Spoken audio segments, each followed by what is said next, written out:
If you have any questions on the return of Jesus, the end time, and the solar eclipse, which is really important on the 8th of April, I'm going to give you some answers that you will not find anywhere else. Because, see, here's the deal of it.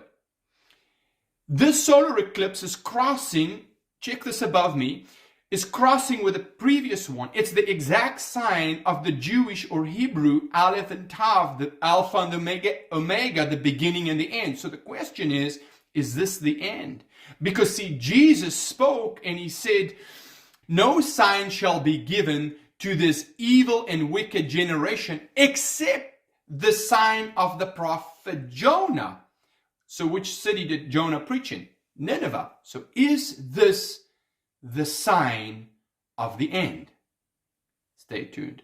Jesus said, no sign shall be given. What sign was he talking about? Listen what he says in Matthew 16.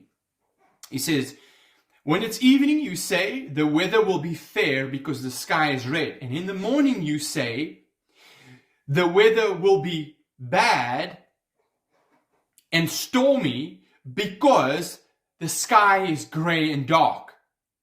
And so, how is it that you can discern the sky and the weather, but you cannot discern the time of your visitation? See, here's the deal. In Matthew chapter 24, which is in the same book, different chapter, he says this, that no one knows the time except the Father. Why? Because it's the Father that discerns the time. It's the Father that determines the time.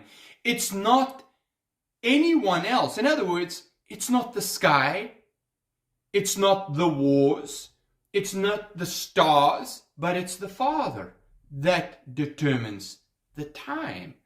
So the sign will not be a star. The sign will be what?